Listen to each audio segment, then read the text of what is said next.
You said you had my back, but instead you attacked. You got me out of my head. It won't go unsolved this time. We'll catch you and your crimes will be shining the light on you. Welcome to Cold Case MHS Monsters and Demons, where real education meets real life.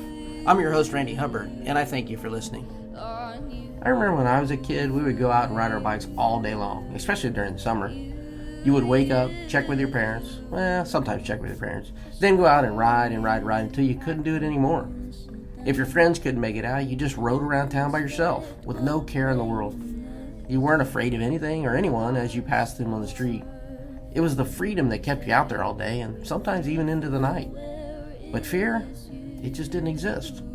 Now, Mom wasn't always happy with me for being gone so long, and she would always throw out the "I was afraid someone took you" card to make me feel bad. But maybe there was something to that. Joanne Herbert was one that loved to ride her bike and talk to people while out. There was no one that she didn't think was her friend. She loved everyone. One day, a monster hiding in broad daylight approached Joanne. She thought he was a friend, and monsters only hide under your bed, right? But this one took advantage of Joanne during this deadly interaction. In 1981, the communities of Delaware and Franklin County in Ohio were shaken by the brutal murders of two young women. On July 22nd, Joanne Herbert, a 14-year-old girl, asked her brother if he wanted a soda before she rode on her 10-speed bike over to the local Tag Mart. She was last seen talking to someone on a nearby payphone. That night, both Joanne and her bike disappeared.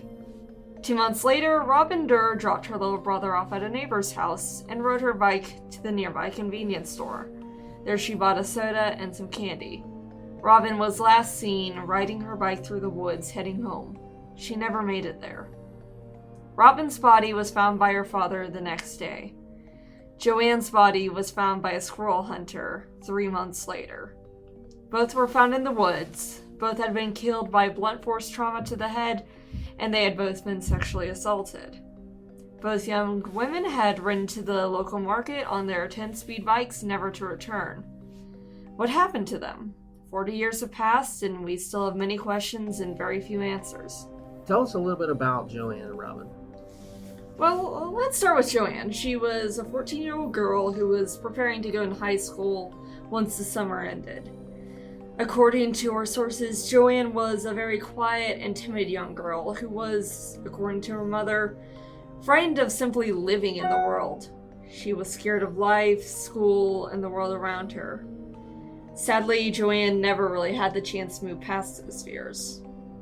Robin was kind of the polar opposite of Joanne. She was a very friendly and outgoing 19-year-old. She would ride past her neighbors on their bike, and according to the neighbors, you'd better have time to stop and talk to her, because she would talk your ear off. She was essentially the social butterfly of the town. Everybody knew her, everybody loved her, and she thought that everybody was her friend.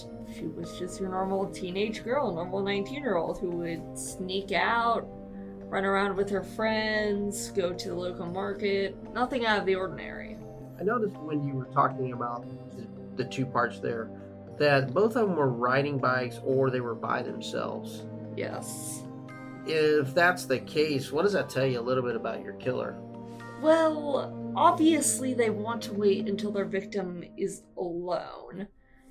Although, interesting enough, given the duality of Joanne and Robin, it kind of actually helped us narrow down this kind of person, because Joanne, she was small, a timid girl, rather short, small, scrawny. Since she was frightened of the world, she would probably listen to an adult or an older person who was telling her what to do, who was ordering her to do something that she probably didn't want to do, but felt she didn't have a choice, which might be why her bike was left behind. A person just rolls up in their car, says, "Get in the car or else," and that's the last you see of her. Right. It almost sounds to me as if somebody had time on their hands and they were driving around and happened to notice these two girls were by themselves. Almost. We've theorized that this could be a delivery driver due to both of them going missing at stores. But then, of course, there's the person Joanne was talking to on the payphone. And we don't know if it's the same person as her killer. There are currently no real records of the phone call or who she made it to. So as of right now, that's just a big question mark. As for Robin, we are pretty sure she was lured into the woods instead of threatened in. We think it was someone relatively close to Robin's age, or maybe slightly older, someone Robin thought that she would be cool for hanging out with, since there's very little sign that Robin went into the woods or near her killer unwillingly. Right. So when you talked about the two girls and their connection, mainly their age, they're teenagers, but what else about them, or what characteristics did they have that might have a connection to each other? I mean, there are the obvious similarities between the cases, the closeness of the case. They were only like a 30-minute drive from each other. They looked similar enough. They both had brown hair, similar colored eyes. They were both relatively short. Although while Joanne was rather scrawny, Robin was a bit larger, a bit more well-built. But still easy enough to overpower if you got the jump on her. And given that she was friendly to a fault, it wouldn't have been too hard for someone to lure her into the woods as a friend and then, well, just hit her in the back of the head over and over until she died. So with the two victims, you said that her father, one of them's father, found her the next day, right? Yes. Okay. She was found near the railroad tracks in the abandoned quarry behind their house. Okay. So whoever did it most likely killed them pretty quickly after they abducted them. Relatively so.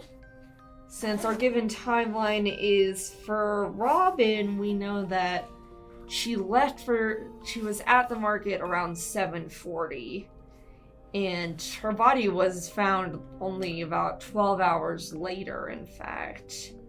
And her family went looking for her relatively quickly, called the police relatively quickly. So my guess is she wasn't alive for that long. Okay, and Robin was the younger one, correct? No, Robin was the older one, 19. Okay. So was it unusual for her not to come home quickly after being out on her bike? Is that why they went searching pretty quickly? It's complicated. Because something we've noted is that Robin left her younger brother at a neighbor's house. And while that seems perfectly normal today, whenever you're like going out to ride to the market or whatnot, back then it was kind of more the norm to leave children alone, even young children. So she was just running to the store, something that should have taken her maybe 20-30 minutes.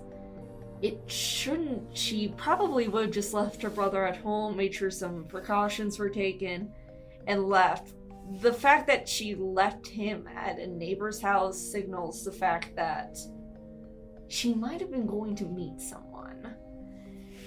And I'm not entirely sure how unusual it was for her to not be there, although her family probably noticed something was wrong when they found the brother at the neighbor's house and Robin still hadn't returned. He probably told them, oh yeah, Robin went out to the market. She should have been back by now. And when they couldn't contact her or find her, that's when they started searching. Okay. Now, the Joanne's family, did they search right away, or? It took them longer because you have to remember, Joanne, she didn't have any obligation to be back home. In fact, I don't think they started looking until maybe 11 at night. Let me double check that real quick. Yeah, she started searching for them at 11 p.m. Okay. At that point, she had been gone multiple hours. Right. So. Right. And if you think about people from our era, which is my era, which I'm aging myself just a little bit, but we would be out from the time the sun came up, and we were always told to be in before the streetlights came on. Yeah. And for her not being home by 10:30, that would make sense. That's when the red flags go off. Right. And it wouldn't be unusual for a 14-year-old to be out all day long. Especially during the summer, no school, no homework. Right. I mean, I know, goodness knows, my sleep schedule and the times I stay out late at night during the summer go way up compared to during school days, so. Right. And that was a common occurrence back then. So yeah, they probably didn't think anything was wrong, and then 11 o'clock comes around, they start to look for her, and then 2 a.m. they actually called the police when they couldn't find her anymore. Yeah. Right. So was she found close to her home, or was she found further away than Robin was? Actually not as close as Robin. Robin, normally bodies aren't found that close to home. Robin was actually a bit unique in that way. Almost like somebody wanted someone to find her. Or someone in her family to find her more specifically, which is all kinds of messed up. But, well, Joanne, on the other hand, was found a couple of miles away. Okay. Not very far, like maybe 2 miles away, in a little wooded area at an intersection. A squirrel hunter was going through that area, found some bones, and called the police. Okay. And you had mentioned that both of them were close to railroad tracks? Yes, that was something interesting we noted at first. Okay. Because when we got on Google Earth, zoomed out, and for Robin, she was almost right next to the railroad tracks. As for Joanne, if you just zoomed out, like maybe a little across the street, there were railroad tracks. And so that was our big hint that the killer might be either moving along the railroads or the interstate. Right. Okay. So was the road or the highway or any kind of roads close to the locations where their bodies were found? Relatively so. There were highways that connected the two. Right. In fact, we drew up some maps and some pictures, and you could see that there were tracks and highways that branched from each case. Okay. So the fact that the bodies were not right next to the house does tell you that whoever did it probably had a way of moving them, like putting them into a car or a truck or a van or something of that nature.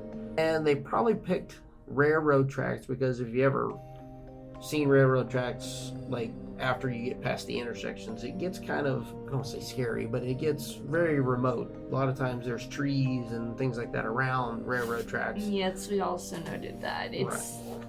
They'll maybe occasionally cross into like actual roads or populated areas, but they try to stay in more wooded, remote, rural areas. So So it would be good place to hide a body. Right.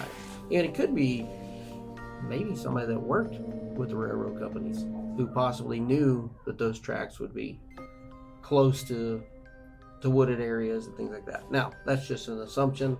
Don't know for sure. But that could be something. It could equally be someone who's been to the town several times or knows his way around. Right. So, as of this day, these cases are still cold, correct? Yes, although Joanne's case has been reopened, which very important. However, that is actually why we chose to take on Robin's case as well. We started with Joanne and immediately realized that there was basically no information about her online. It took us a month to get a picture of her. That's how bad it was. Okay. Like, there was a single, thing on the Union County Sheriff's Department website, a page on Web Sleuths, but that's never been the most accurate source of information. Right.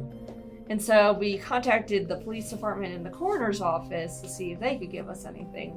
And the coroner called back, and I'd like to thank him for that, just not ignoring us, and told us, in fact, that the case had been reopened. Okay. And that's great, but it meant that we're not going to get any information out of the coroner and the police department. And so instead he suggested that we look into Robin's case. He never really said that they were related, but he noted the similarities between the cases. And so we actually had a lot better... We just got more information for Robin. We actually managed to contact some family members. Robin's younger brother and older sister, Rhonda and Ron Durrer. They were very helpful. I'd like to thank them as well if they are listening. Right. And so that's when we went from there. And interestingly enough, we actually may have found a third victim. If this is a serial killer, we may have found a third victim. And this is Asenath Dukat. She was 8 years old in the first community village. She was walking home from school, but She was abducted halfway through her way home, dragged into a nearby wooded area, had her head bashed in with a heavy rock, and then was sexually assaulted. Interestingly enough, they actually have found the man responsible for this case, a man named Brent Strutner, who was posthumously convicted of the crime since he killed himself in 1984. And there's a reason why we think that these cases might be related. Obviously, there's the blunt force head trauma, the sexual assault, and it just kind of an interesting pattern appeared in which this case took place in 1980. So we were like, so what if the killer's escalating? First you go after an 8-year-old, because 8-year-olds easy to take care of, easy to kill, smaller body, easier to hide. And so strikes there, kills Asenath, and we actually plotted where the guy lived, and it was right in the middle of, if you drew a line between where Robin was killed and Joanne was killed, he was right in the middle. Okay. So we were thinking, so he starts small, goes nearby to the first community village, kills an 8-year-old, manages to get away from it. He did get imprisoned, and he was in jail in the first 3 or 4 months of 1981, but nobody knows where he was after that. So he gets out of jail, goes in one direction, kills Joanne, gets away with it. Goes in the opposite direction, kills Robin. And then eventually, he may have killed more, we don't know. And then after that, eventually the guilt and the paranoia gets to him, and in 1984 he kills himself. This is all speculation. There's no way to confirm it, especially since he's dead, but... Now, you said he was convicted in Asenath's murder, Yes, correct? he was. Was he convicted on circumstantial evidence, or did they do recent tests? I believe they did some DNA tests. Combine that with a matter of somewhat circumstantial factors, such as people had seen him trying to abduct another girl on a bike just a month before. He had been seen around the area. He had been acting very suspicious the time of the incident. Actually attacked a police officer who went to talk to him. Okay. It was a lot of both circumstantial evidence and just plain evidence mixed together. Okay. So you said that Joanne's case has been reopened, correct? Yes, it has been reopened. They've Okay. exhumed her body. Okay. They've found something, I believe. I don't know what it is. I can't say. I don't have any information on this case. But if they've exhumed her body, Okay. implies that they've found something. Okay. So when we talked to the coroner's investigators, who we actually talked to, Yes. he mentioned that it was reopened and that they exhumed Yes. the body, which does tell you this. They've got a pretty viable tip about something, and they exhumed her body to do another set of DNA testing. Yes. I would say if they're that far, if they are exhuming the body, which means the family had to give them permission to do that, Yes. that they're pretty confident that something is going to happen soon. Just recently, actually, I was just talking about it in one of our last episodes from season 2. They just solved a case, 44 years old, in Cincinnati, Ohio, based on DNA that they just now received. And again, it was somebody who died a while back that committed that crime. So it sounds to me like they have some kind of a viable piece of evidence that came back. Yes. Could be somebody that on their deathbed may have said something, or somebody that was afraid for a long time that finally said something. And who knows? Maybe it could be your supposed or possible serial killer. We don't know. So we'll have to wait and see. Possibly, but there's no guarantee of anything. Right. And I don't want to make any claims or statements Right. when nothing's for certain. Exactly. And that's one of the reasons why they didn't tell you much about it, is because they don't want to give out false information, or not false information, but false hope to anybody too. Exactly. There's no guarantee this case Right. will be solved. Right. Actually, that's a lot of these cold cases go cold for several reasons. Lots of struggles that we face. They just either don't have the evidence, people aren't willing to speak up. Especially, this was the 1980s. DNA testing was not really a thing. Fingerprint testing, not really a thing. Right. I mean... Technology is advanced, Yes. and things are changing. And unfortunately, with those old cases like that, the evidence could have been lost. It's filed in a box somewhere. The box could have been destroyed. Yeah, there's all kinds of things that could happen, which is an unfortunate part of it. And also the fact that police departments and investigative units are losing money and they don't have as many people anymore. So these cases get harder and harder to work on. So hopefully through all the stuff that they can come up with anything. In your research, what were some of the difficulties you had? Because I know you had a lot. So, Oh goodness. Well, let's start. This was actually originally a group of 4. mhm. And unfortunately, over the last second semester, for various reasons, the group members left. And I understand their reasons. I do. It just kind of made things a little bit more difficult. But I would still like to thank them for their contributions. I couldn't have gotten this far without you guys. Right. And that's one of the things that's difficult when we start working on these. It's not for everybody. No. And like you said, other things kind of came up for a few of them where they had to leave. What were some other issues you had along the way? It's just getting information. You gotta understand, this case was 43 years ago. Most of the witnesses or sources of information are either extremely old, dead, don't remember anything, or may not be willing to speak up. Even one of our best sources of information, Ron Durrer, he was only 5 at the time. He doesn't really remember all that much, and we're lucky Rhonda was willing to speak to us at all.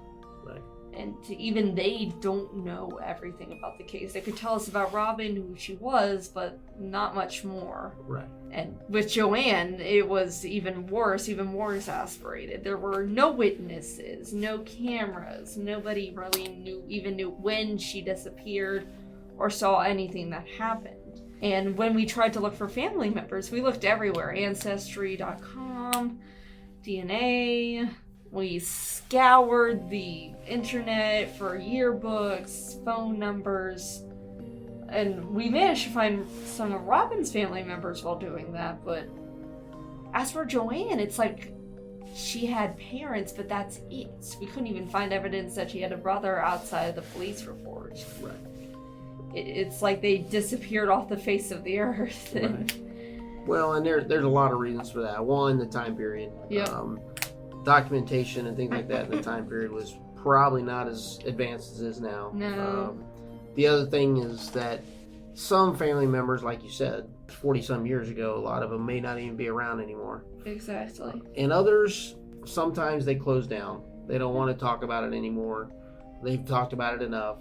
There's no answers. They don't want to get false hopes. Right. And oftentimes that can cause people not to respond to you. The other thing is that we're still trying to establish ourselves. So sometimes when you get a phone call from a teacher and some students, it doesn't necessarily sound like it's something that people are really serious about, which is what we're trying to get everybody to understand. We are trying to help. We're trying to get the stories back out.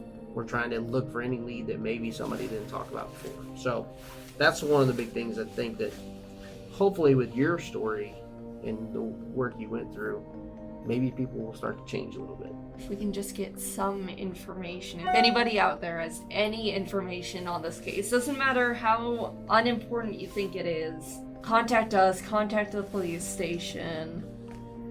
It could be the difference. Right, exactly. And that's the biggest thing, is to try to get the stories back out. These 2 young girls were taken from us way too early. Yes. And unfortunately, even though it's 40-some years later, it still hurts to the family and people that knew them.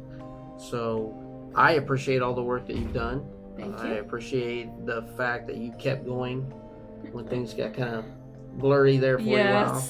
But I really appreciate the work that you've done. And like we said, if you do have any information or have heard anything, usually in cases like this, somebody has told somebody something, but maybe they didn't think it was that important. But somebody out there knows something. So if you have any information or any ideas, like she said, please contact the police department, which I think it's the Columbus Police Department, or Union County Police Department and the Franklin County Police Department. Okay, so we'll give you that information on the podcast. notes later. But if you have any information on those things, please feel free to contact them. Please do. And if you don't want to talk to them and you want us to relay that message, we can do that as well. Thank you very much. Thank you. Cold Case MHS, Monsters and Demons is written by the Mason High School Cold Case students. The editing is done by current student Lydia Lisco and produced by me. Thank you for listening to episode 5, The Deadly Interaction. Tune in to episode 6 when we talk about a bright young man named Raymond Wells. Like many young men, he was searching for a role model that was missing from his life. Unfortunately, this allows a very manipulative individual to become his destructive mentor.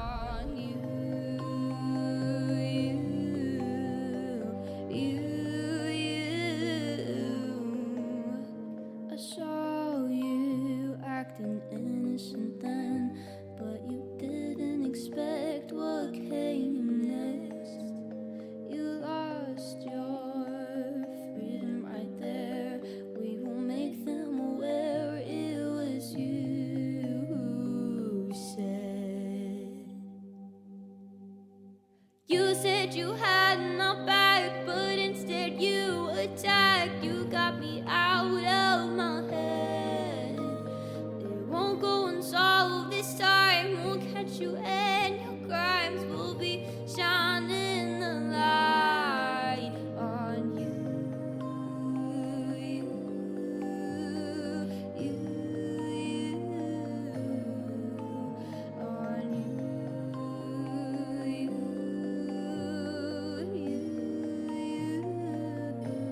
And don't even try to win it back, 'cause you lost it way before that.